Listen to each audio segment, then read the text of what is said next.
about me.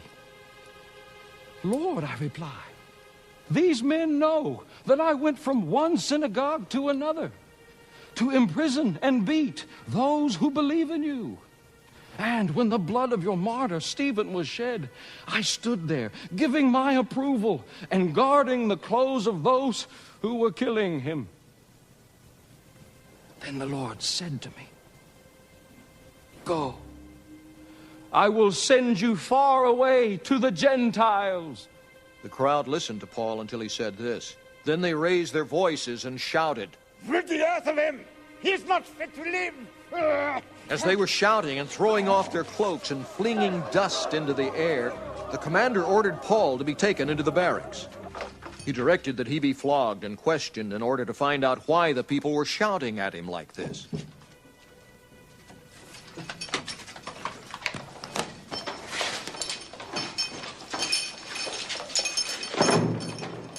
As they stretched him out to flog him, Paul said to the centurion standing there, "Is it legal for you to flog a Roman citizen who hasn't even been found guilty?" When the centurion heard this, he went to the commander and reported it. What are you going to do? He asked. This man is a Roman citizen. The commander went to Paul and asked, "Tell me, are you a Roman citizen?" Yes, I am. He answered. Then the commander said, "I had to pay a big price for my citizenship." But I was born a citizen. Paul replied.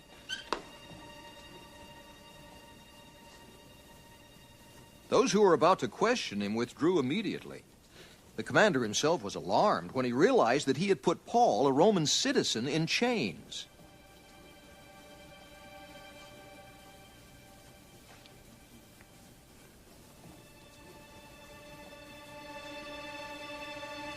The next day, since the commander wanted to find out exactly why Paul was being accused by the Jews, he released him and ordered the chief priests and all the Sanhedrin to assemble.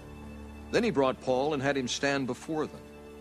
Paul looked straight at the Sanhedrin and said, My brothers, I have fulfilled my duty to God in all good conscience to this day. At this, the high priest Ananias ordered those standing near Paul to strike him on the mouth. Then Paul said to him, God will strike you, you whitewashed walls. You sit there to judge me according to the law, yet you yourself violate the law by commanding that I be struck.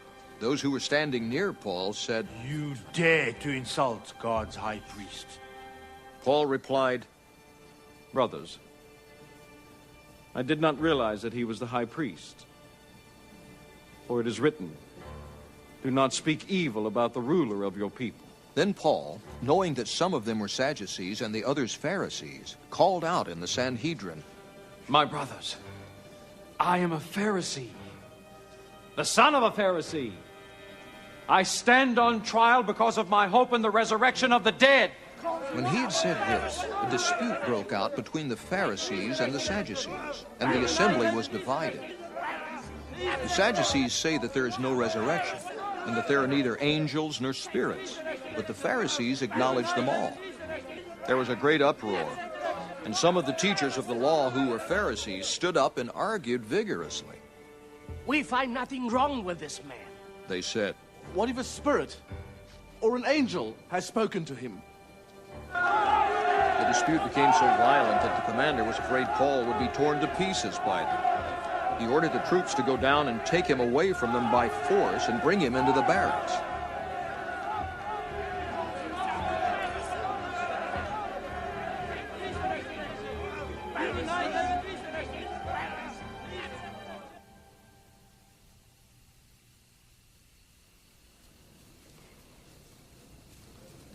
The following night, the Lord stood near Paul and said, Take courage. As you have testified about me in Jerusalem, so you must also testify in Rome. The next morning, the Jews formed a conspiracy and bound themselves with an oath not to eat or drink until they had killed Paul. More than 40 men were involved in this plot. They went to the chief priests and elders and said, We have taken a solemn oath not to eat anything until we have killed Paul. Now then, you and the Sanhedrin petition the commander to bring him before you on the pretext of wanting more accurate information about his case. We are ready to kill him before he gets here. But when the son of Paul's sister heard of this plot, he went into the barracks and told Paul. Then Paul called one of the centurions and said, "Take this young man to the commander. He has something to tell him." So he took him to the commander.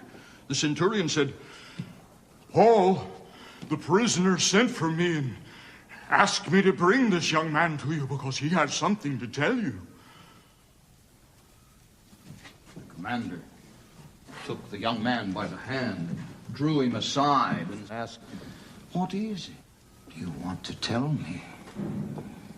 He said, "The Jews have agreed to ask you to bring Paul before the Sanhedrin tomorrow, on the pretext of wanting more accurate information about him. Don't give in to them, because more than 40 of them are waiting in ambush for him.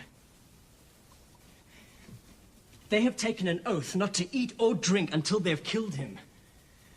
They are ready now, waiting for your consent to their request." The commander dismissed the young man and cautioned him, "Don't tell anyone that you've reported this to me." Then he called two of his centurions and ordered them, Get ready a detachment of 200 soldiers, 70 horsemen, and 200 spearmen to go to Caesarea at 9 tonight. Provide mounts for Paul so that he may be taken safely to Governor Felix. He wrote a letter as follows. Claudius Lysias to His Excellency Governor Felix, greetings. This man was seized by the Jews, and they were about to kill him, but I came with my troops and rescued him, for I had learned that he is a Roman citizen. I wanted to know why they were accusing him, so I brought him to their Sanhedrin. I found that the accusation had to do with questions about their law, but there was no charge against him that deserved death or imprisonment.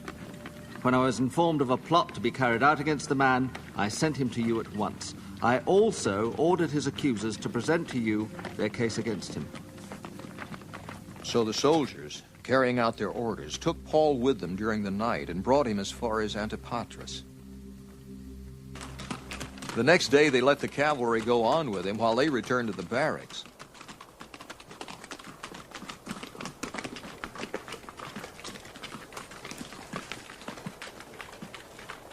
When the cavalry arrived in Caesarea, they delivered the letter to the governor and handed Paul over to him.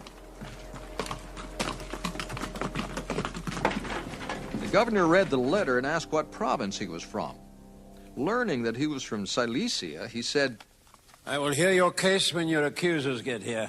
Then he ordered that Paul be kept under guard in Herod's palace.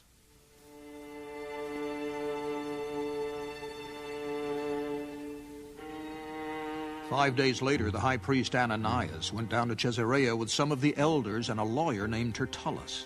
And they brought their charges against Paul before the governor. When Paul was called in, Tertullus presented his case before Felix. "We have enjoyed a long period of peace under you, and your foresight has brought about reforms in this nation everywhere and in every way, most excellent Felix. We acknowledge this with profound gratitude. But in order not to weary you further, I would request that you be kind enough to hear us briefly. We have found this man to be a troublemaker, stirring up riots among the Jews all over the world. He is a ringleader of the Nazarene sect, and even tried to desecrate the temple. So we seized him.